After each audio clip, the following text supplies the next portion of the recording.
Hello, everyone, and welcome to the Future of Space. I'm your host, Daniel Fox. Our guest today is Michael Najjar. Michael is an internationally renowned artist, explorer, and future astronaut. His work spans photography, video, digital image making, sculpture, and writing.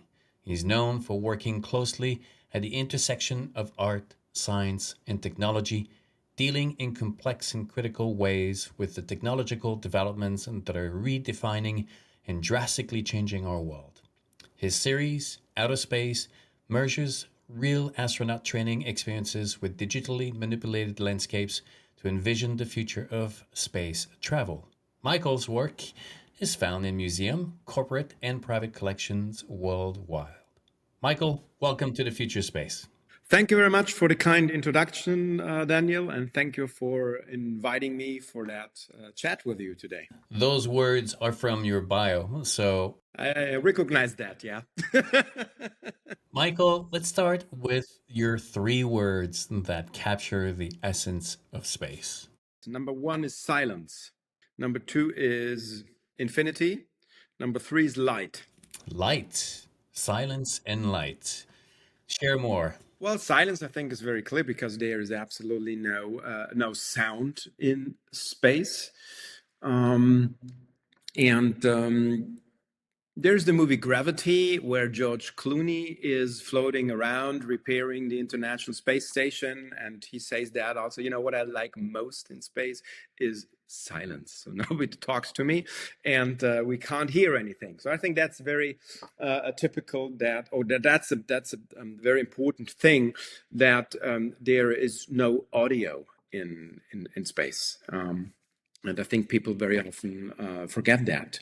I think infinity also is quite clear, as when we venture into space, it's going beyond boundaries, infinity of dimensions, time, and everything becomes so big at a certain scale that it's very hard for humans to put that in relation. And as the universe is, as far as we know today, still expanding, you also can say that it's infinite. Yeah, and light is for me quite important also. You would probably more expect darkness and black.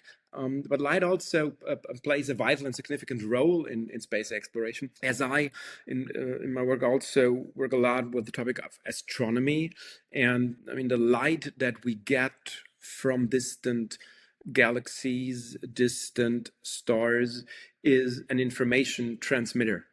And that is very much of interest for me, that this information carrier, which brings long distant information to us, is super important. So light plays a vital role. And for example, I'm currently working on a project. I'm accompanying the future Plato mission. And this is a cutting edge exoplanet spacecraft, which will be launched next year to one of the Lagrange points behind the moon. And this amazing machine will help us to detect a lot more of exoplanets. And the procedure or the technology behind is the transpassing concept, that a little small dot might transpass the enormous light of the sun, and then there is a slight difference in the light curve, and this is the indication that there is a planet orbiting around this star. So it's all about light, I think. The silence and light in space cannot be really expressed with these images. Are you looking to create installations as an artist? Are you curious about how to express those two realities, the silence and the light, that information that is traveling in space in your installations? Yeah, of course you can transmit this also in the artwork. If we talk about silence, it's not only about auditive silence. This is also the way how a composition is made in the image. Yeah, there can be wild and loud or silent compositions in a visual work. So that's a way to transmit the idea of silence and also the idea of light.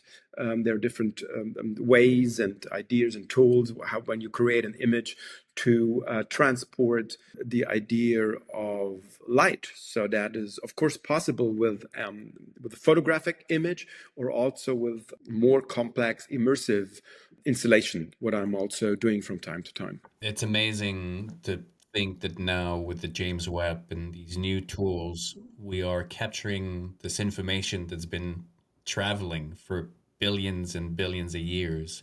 It's just so mind-boggling. The James Webb is special to me because I had the opportunity to photograph one of the golden mirrors about now in 2012.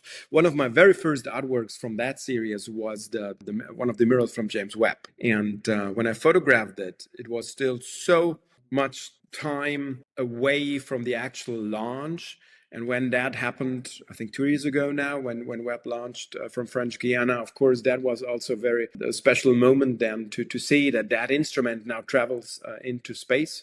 And the footage and the information and the visuals that we get from that instrument is absolutely mind-blowing. Now, I understand that your relationship with space drastically changed or was created when you saw the space shuttle going to space. Were you a fan of space before that? Yeah, definitely. I have lifelong interest for space exploration. That's probably to my Star Trek education as a teenager. I think that had a profound impact on me as a young boy. And it all started, in the work I'm doing, I'm always interested in how new technologies shape and transform our life, our social structures. And when the moment came that there was the final launch of the space shuttle, that was in July 2011. It was very clear to me that something will drastically change. With the end of the shuttle program, first, there was a big void because there was no more human access for the Americans to space. But on the other hand, I could see into that void are entering new players, private companies like SpaceX, the Origin, Virgin Galactic. So these companies were keen on filling that void and doing or going a different way of space exploration. And that moment of transformation in the space industry was very intriguing to me. And that is why I said I have to start and work on that topic. And if you look back now a decade, what happened actually in the last 10 years, I was right. It's the transformation process was massive in the last 10 years. So you went on to train as an astronaut with the Russians. How was that experience? First, I have to explain why I did a training with the with the Russians. When I saw the space shuttle launch, I was totally blown away from that experience. That was really mind blowing, and I began to work on that topic. And as I started very conceptually, I did a lot of research, learning about the topic of space exploration, and talking to many people, scientists, engineers, entrepreneurs, space people. And I suddenly realized that space has a huge fascination for most of the people, but almost nobody was there. So there is a huge gap of experience and talking about this topic. That brought me to the idea if I work as an artist, as the performative and the hands-on approach is very important for me as an artist. And I said, if you really want to work on the topic of space exploration, you have to fly into space yourself one day. And that is how I discovered then Virgin Galactic. At the time, they just won the X Prize, and they started with the idea of building a private space line. And that seemed for me an interesting idea of how I could maybe travel and fly into space. So I approached Virgin Galactic and Richard Branson. I told them about my ideas and project, and they said, okay, that's nice, but if you want to go with us on that journey, you have to buy a ticket like the others too. Unfortunately, that was a little bit out of my budget at the time, so I asked three of my collectors to finance that project and support the project. And so they did. So the funds came together by collectors, and I could buy a ticket with Virgin Galactic. So once I had this ticket, this somehow became real to me. So I knew that one day I will be on board on a spaceship and fly into space. And then I said, but on the next step, I really want to know how professional astronauts are preparing themselves mentally, physically, when they fly into space aboard a Soyuz spacecraft, going to the International Space Station. So I was really interested, what is the top level of training for astronauts? And that was the reason why, at the time, we approached the Russian Space Agency and started a conversation with them, providing me access to do a training in Star City. And as you can imagine, they didn't say immediately yes. So it was quite a long process of communication and convincing them, doing something that they have never done before, open the doors to an artist and let them into their training facilities in Star City. So after 1 year of communication, negotiation also, as you can imagine, I came with a very small budget and with a lot of things I wanted to do. So high demands and low budget. So at the end of the day, we found a base for collaboration, and they opened the door, and I could start my training there, and that was absolutely also a life-changing and unforgettable experience. I can't imagine the experience changing you personally as an individual, but how has this changed the artist? Based on these training and the experience that I then collected during this training, a whole different kind of artworks were created, because I had a different understanding now of gravity, of zero gravity, microgravity environments, of being in a space suit, of coping with massive gravitational forces. Besides all the centrifuge trainings, I flew with a MiG-29 into the stratosphere as a co-pilot.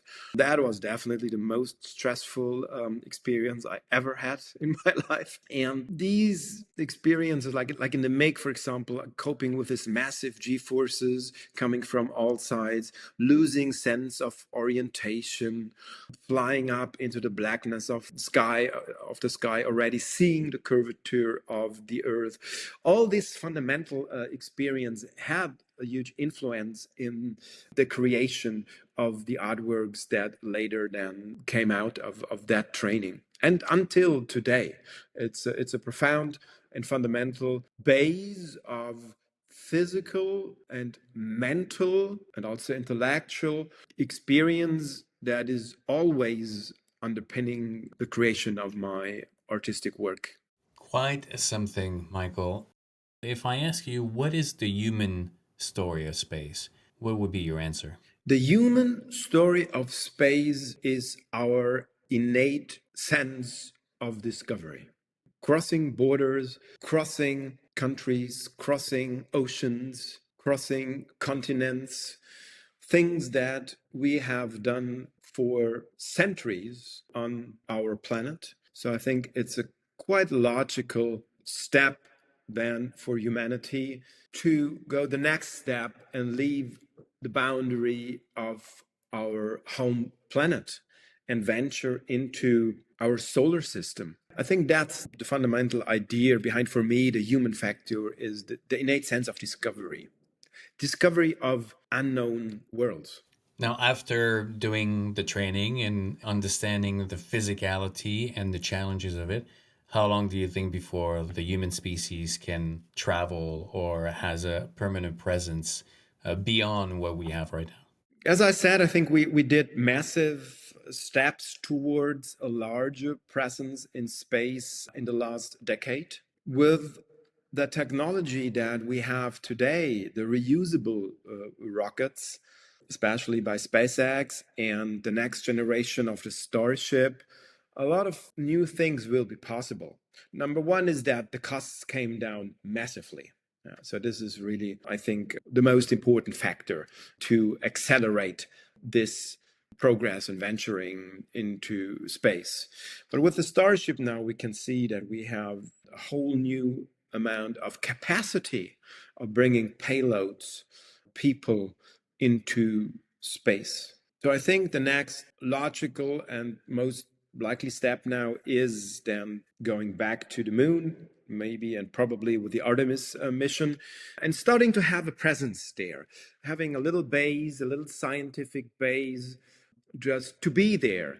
Just imagine there is somebody constantly living on the moon, 3 people, 5 people. Yeah. So that is already would be already a fundamental change, that a handful of people have an extraterrestrial home for a long time, which is not a space station floating around, which is another celestial body. So I think that is something that will become reality in the next years. And then, of course, we have all the discussion about of Mars. Shall we go there? Can we go there? Who is going there?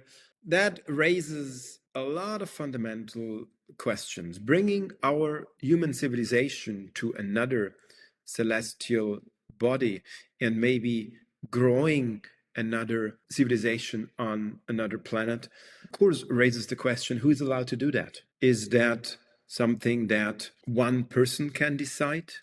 Is that something one company can decide, one state, one space agency, or should that be a decision of a group of many countries or the whole Earth? So it's raising a lot of fundamental questions. And what are we going to do there then? How do we install a new or different civilization? What is the relationship between a Martian civilization and an earthbound civilization? So these are all fundamental questions for us as humanity. And I think we should start really to have these discussions right now. And this is a little bit what I'm missing in the whole conversation, because we only talk about technical feasibility. So which ship, which technology, what about the costs? So this is the main topic on this controversy, because I think for most of the people, it's still unreal. But I'm pretty sure it will become reality in the next decade, probably. And we should start rather sooner than later to discuss what that really means for humanity and for us as a species.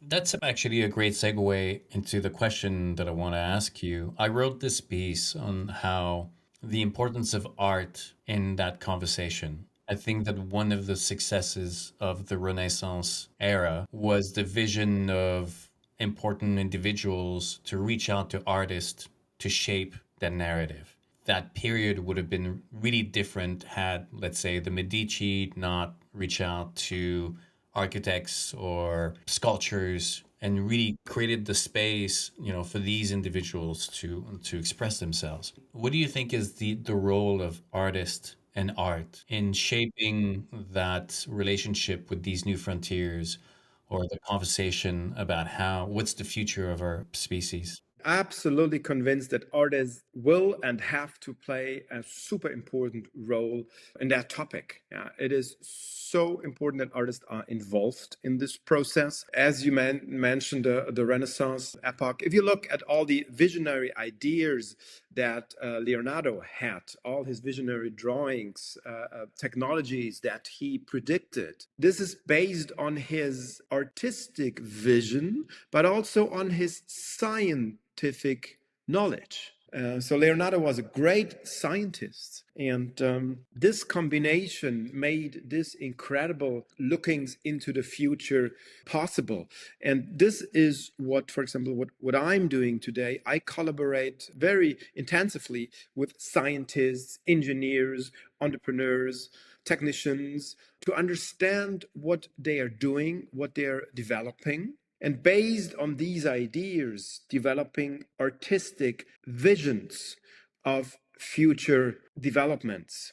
And this collaboration, I think, is very critical, because the scientists and the engineers, sometimes they're doing so complex and important work that very often they're in a kind of a tunnel. So the idea of resolving specific problems without having the imagination of what this invention could mean to our society on a broader aspect. And artists can take all these things and transform them, translate them into visual expressions, artistic expressions, which opens a way larger window to incorporate all the implications, cultural, social, economically, that these developments will have. And I think for this reason, the collaboration is very important, because what happens in space technology now and will happen in the next decade will have a drastic and dramatic impact on our future on Earth and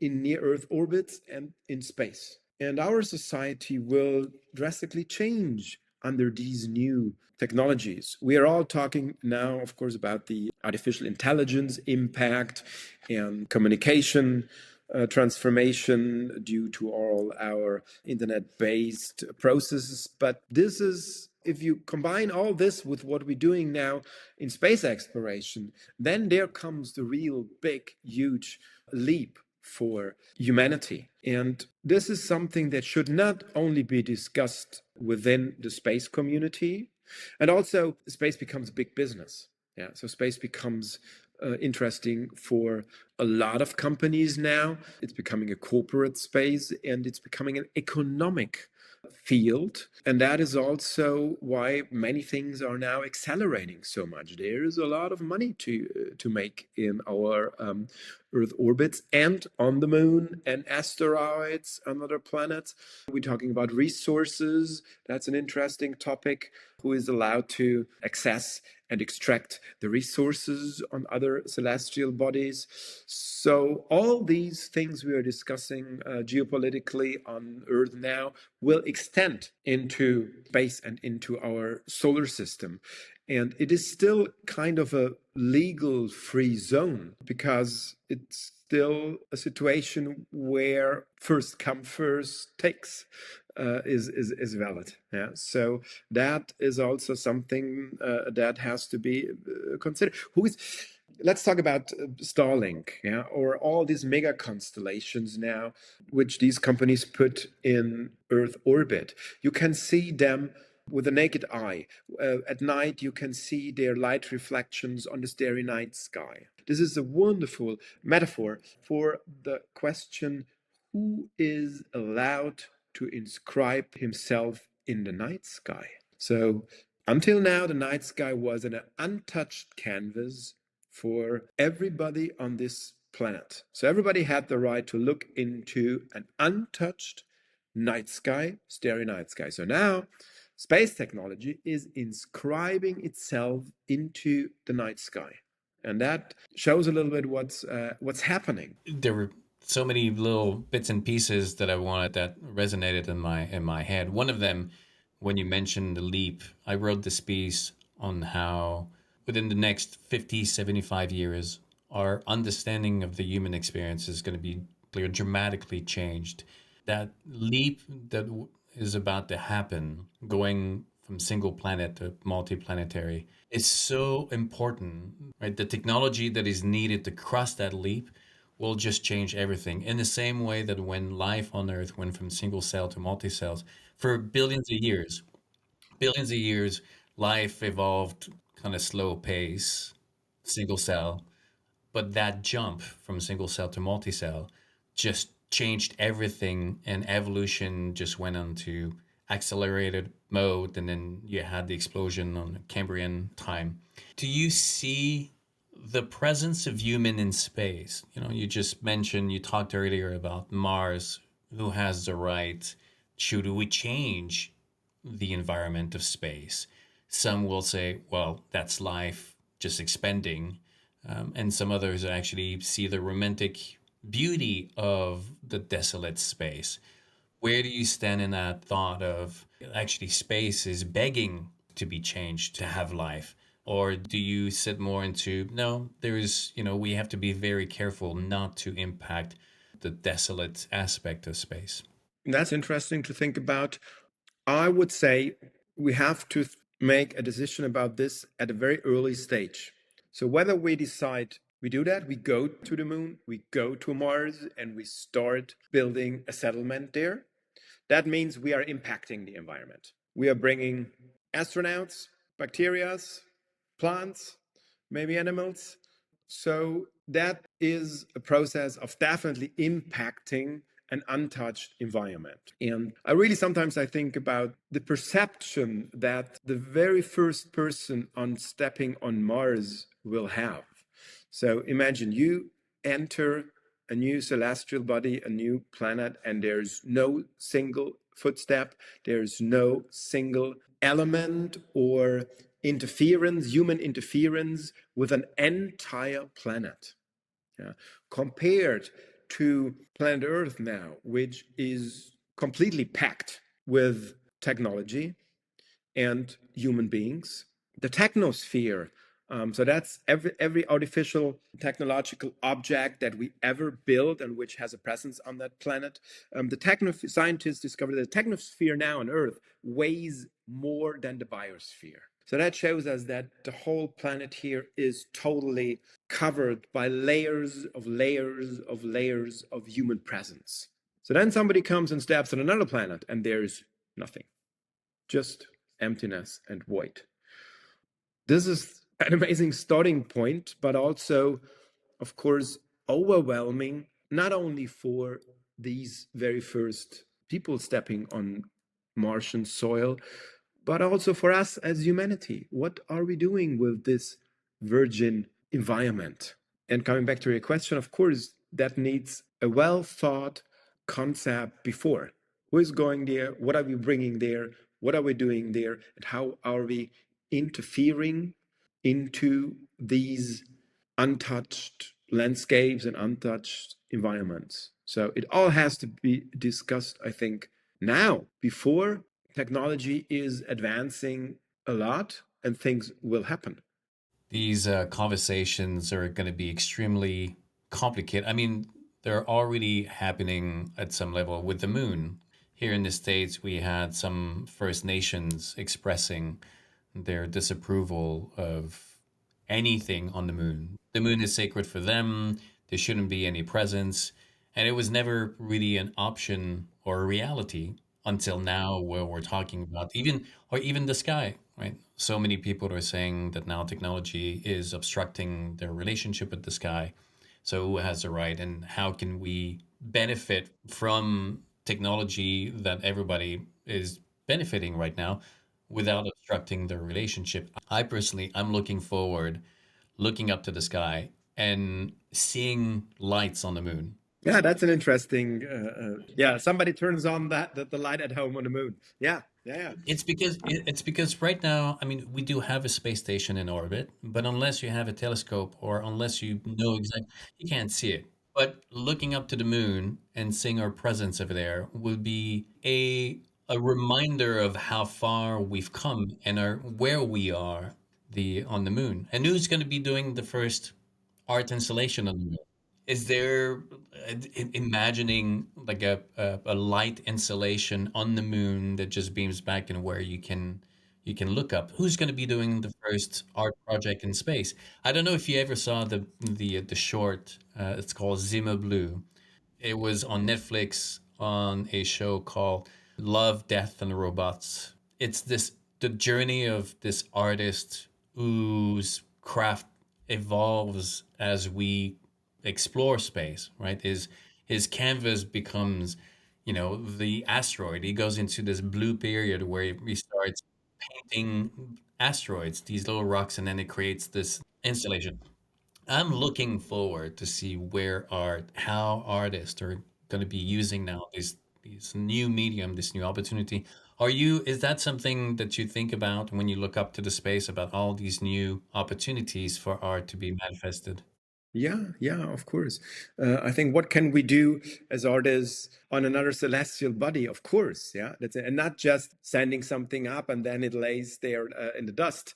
It's more about, as you said, that's a wonderful idea. If we have a light installation on the moon, which is in communication with people on Earth, so we could have with a little delay, but mostly a direct conversation via light with people living on the moon. That's a fascinating idea. And also, why not having immersive artistic experiences on space stations? People standing there and experience art installations in a weightless environment, all these things. But I think we have to start now as an artist, and also that's why I'm working in that topic.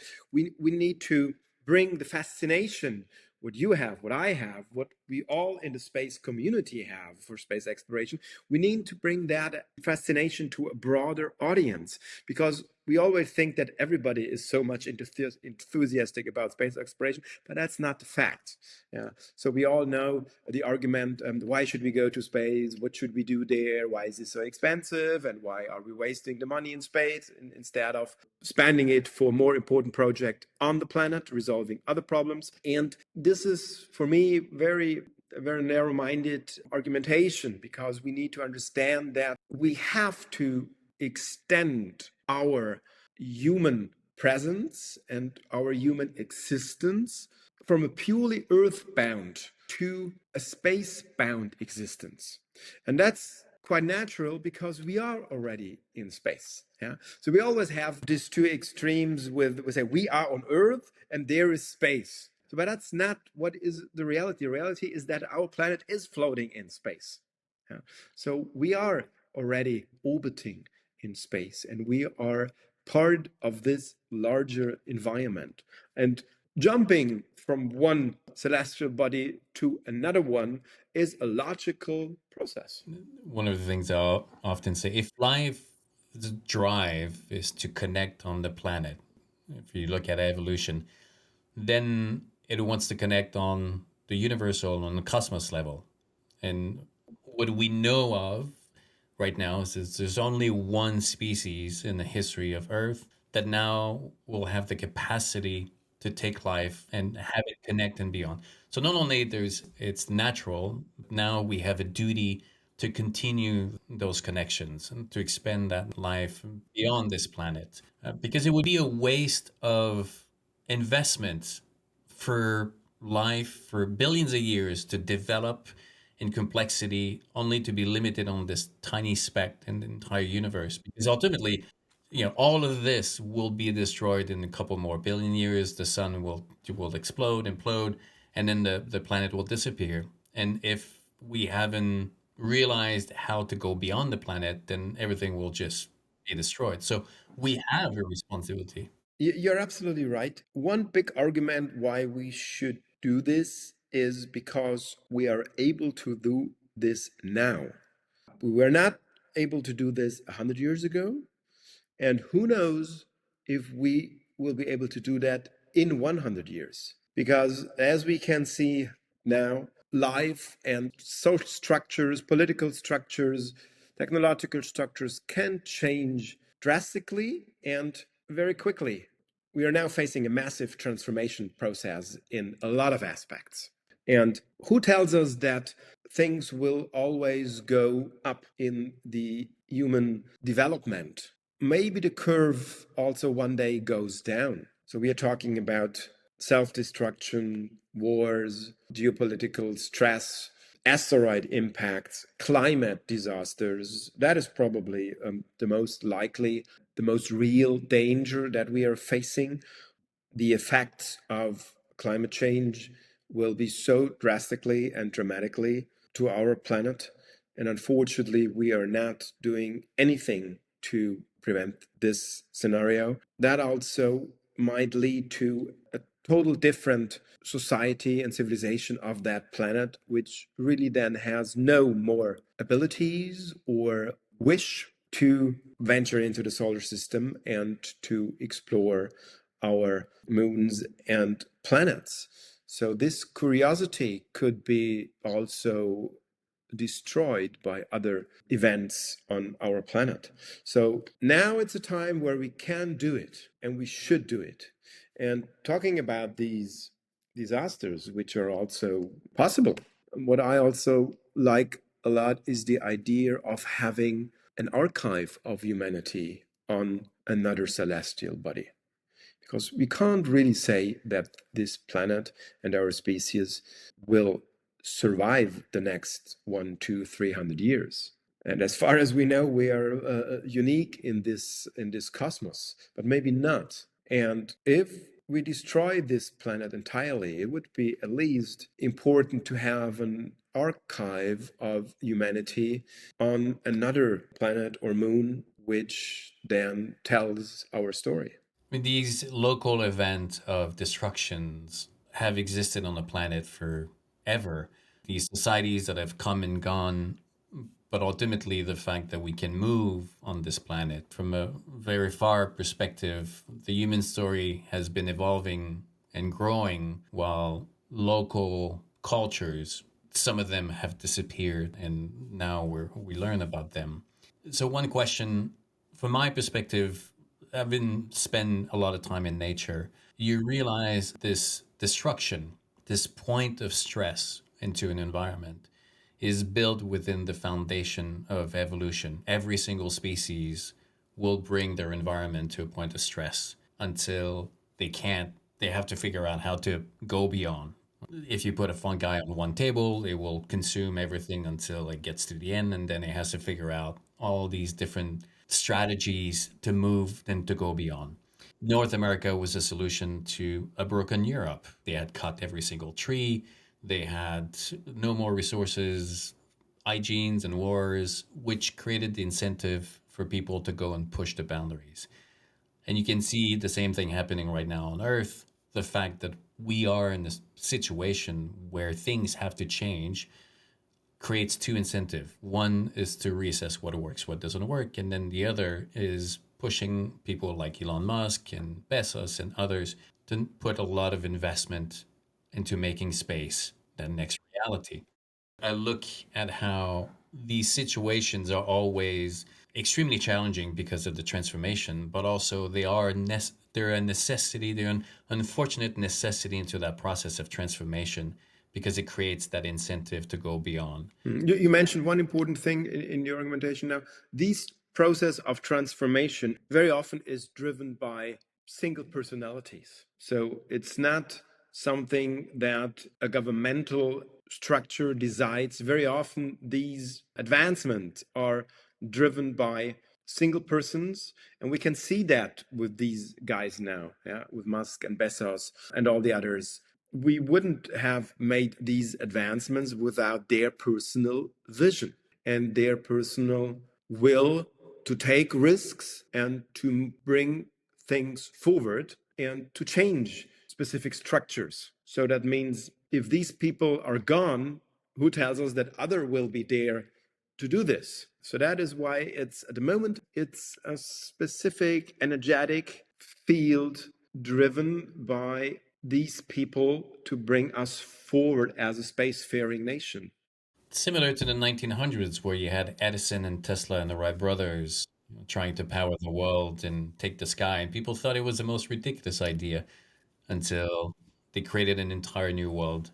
Michael, as an artist, as an explorer, as a writer, a philosopher, what would be Michael's three words of wisdom?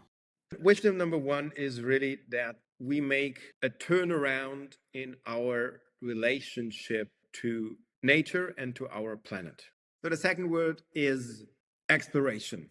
And the third one is expanding culture and art into space and not only thinking about it in a technological way. I think this is very important. I really like what you said with that light communication with the moon. Whatever it is, but we need a cultural expansion, a global cultural expansion into space. Change is always hard by nature because the fundamentals of life makes it hard by definition. It's an expenditure of energy to do something that demands an effort. We're the first species ever that has to worry about what we create. If the whales go and eat the krill, they're just going to go and eat everything they can. And then after that, they have to figure out, they'll go an entire migration and risk everything, right? Just to go and eat in one place or and to go and give birth in some other place. We're the first generation who is aware of that, and we might be the last generation who is able to fix that. We need to have a vision that brings everyone to the table and is beyond the science and technology. And I would say a common vision.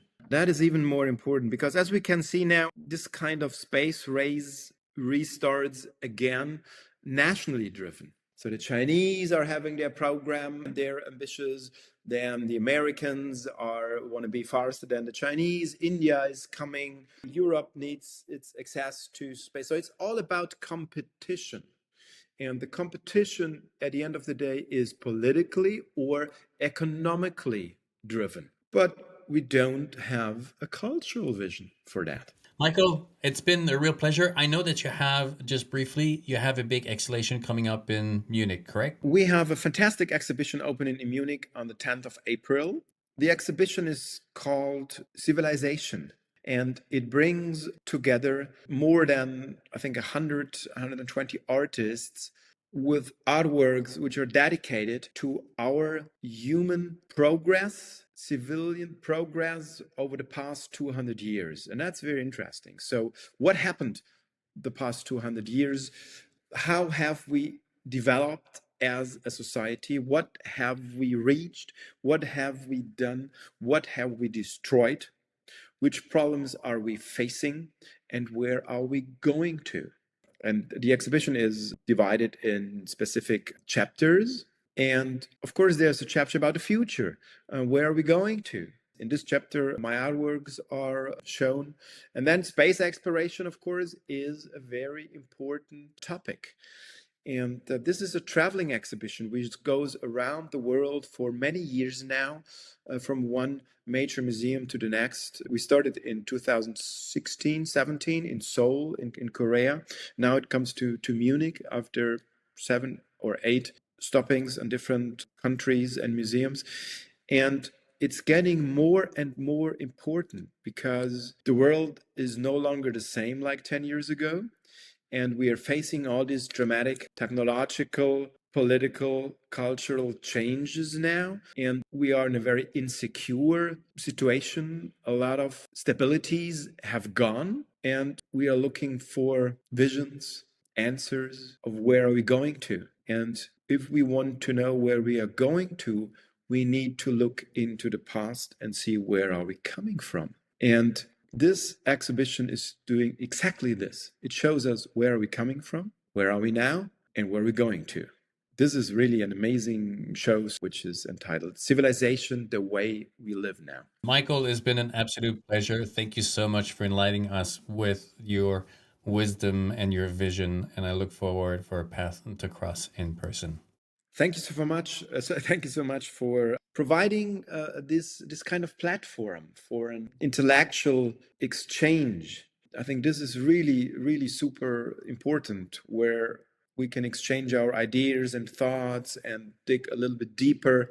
I think this is something we, in a time where everything is very quick and very superficial and very about entertaining people. Well, I hope we entertained our audience a little bit, but it's not your primary purpose. The purpose is reflecting on our world and our society and on the role that technology and space exploration plays in our lives. So this is very important. And thank you for doing this, and thank you for inviting me to share my thoughts with you. Thank you. Michael, it's been a really nice. I look forward for the next time. Yeah, please let me know when you are in Germany or Munich. Absolutely. Thank you, Michael. Thank you.